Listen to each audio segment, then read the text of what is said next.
Go yard. I got so much more.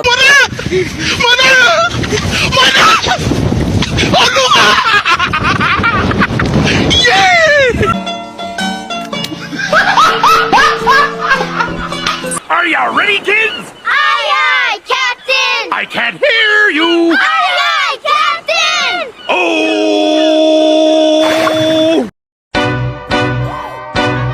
Go yard. I got so much motherfucking design on right now. Break it down, bring it back, make it clap. I got 3 old thoughts, new block, where that thing. Bitches on my line, and you know Bentar, kita punya Cici.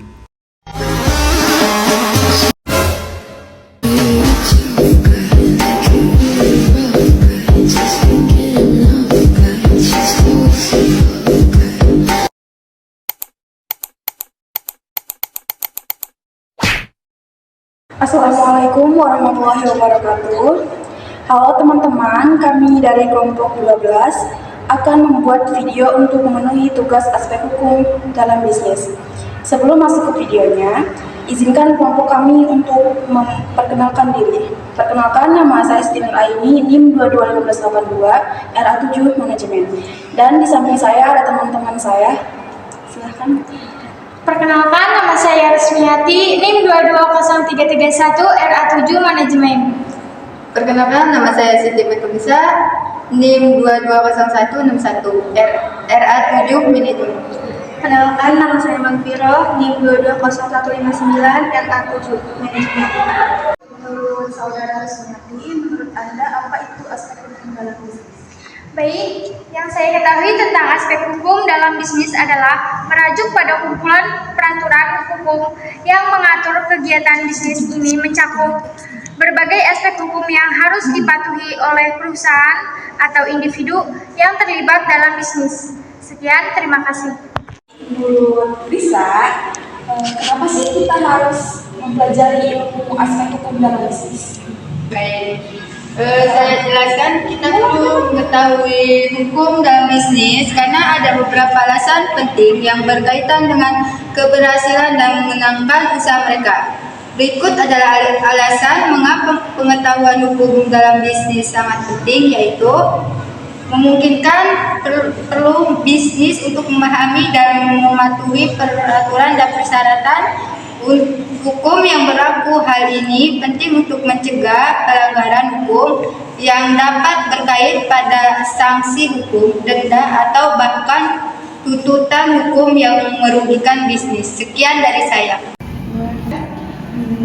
Menurut Magfiro, apa sih yang kamu ketahui tentang studi kasus dalam aspek hukum itu?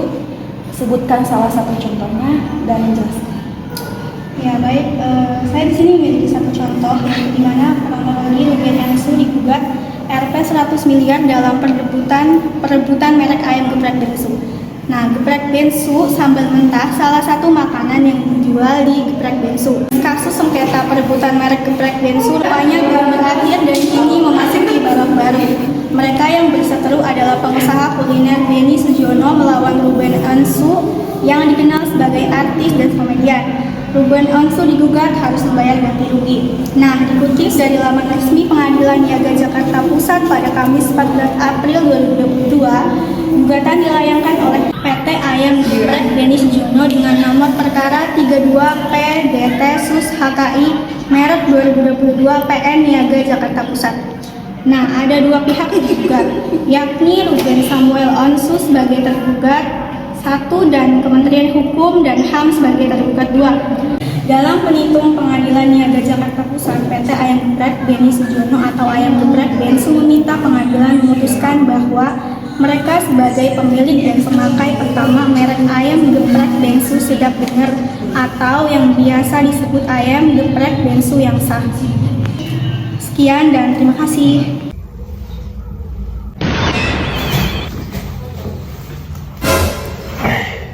Halo, perkenalkan nama saya Ilham Maulana, NIM 221104, RA7 Manajemen. Nah, jadi kesimpulannya adalah bahwa penyelesaian sengketa merek geprek Bensu tersebut diselesaikan melalui jalur pengadilan dalam kurung litigasi. yaitu pengadilan niaga, membenarkan antara merek yang satu dengan merek yang lain memiliki persamaan pada pokoknya atau keseluruhan. Nah, jadi kita harus berhati-hati dalam menciptakan suatu merek. Nah guys, sedikit tambahannya dari saya, kita berbicara seputar aspek hukum dalam bisnis ya. Kita kembali lagi, kita bahas seputar aspek hukum dalam bisnis. Nah, jadi teman-teman, dalam memulai usaha sendiri, terdapat macam-macam resiko yang harus dihindari dan dihadapi. Salah satunya adalah pelanggaran kesepakatan yang dapat ditemui di dalam usaha maupun antar pelaku usaha. Untuk mengatasi hal ini, diperlukan pemahaman mengenai aspek hukum dalam bisnis. Mengapa demikian? Gitu kan? Nah, jadi pelanggaran kesepakatan tidak hanya berbicara soal kerugian kecil, namun juga kerugian besar, termasuk dalam mempengaruhi kondisi keuangan. Dengan begitu, hukum bisnis memiliki peran penting dalam menjalankan usaha. Nah, bagaimana hukum bisnis gitu kan? Hukum bisnis itu gimana sih gitu? Aspek hukum termasuk dalam bisnis menjadi suatu kaidah yang berperan dalam mengatur perihal tata cara pelaksanaan aktivitas dalam perdagangan, keuangan, serta industri yang berhubungan dengan produksi, jasa, dan pertukaran barang menggunakan uang. Tiap-tiap aktivitas yang melaksanakan bisnis atau usaha memerlukan keberadaan hukum dalam rangka menegakkan sekaligus melindungi keadilan. Tidak berbeda dengan bidang lain, keberadaan hukum adalah hal penting. Jadi hukum dalam bisnis itu penting ya. Dengan sifat mengikat, hukum bisa memaksa seseorang untuk bertanggung jawab dan takut akan tindakan-tindakan yang melanggar peraturan. Nah, gimana jika hukum tidak ada? Seluruh aktivitas akan kacau, tidak dapat berjalan dengan efisien dan efektif. Nah, tadi kenapa aspek hukum bisnis ini penting banget ya? Karena itu, kalau dengan tidak adanya hukum gitu kan, ya seluruh aktivitas itu akan kacau, tidak dapat berjalan dengan efisien dan efektif. Nah, karena itu aspek hukum dalam bisnis menjadi poin penting bagi para pemilik usaha.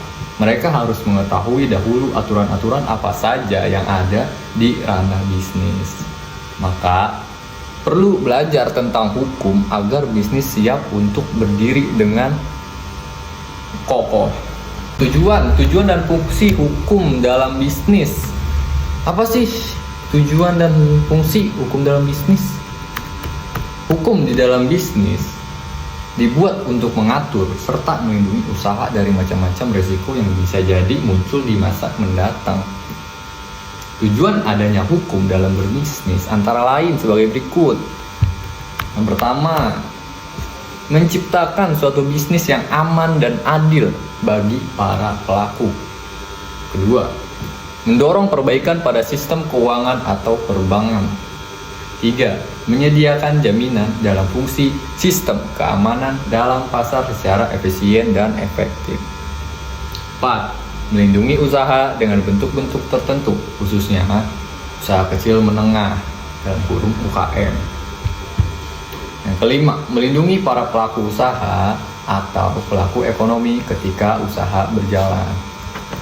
Nah, pada dasarnya, keberadaan hukum berfungsi untuk mendorong terciptanya keadilan, keamanan, sebagai upaya dalam melindungi masyarakat di suatu negara.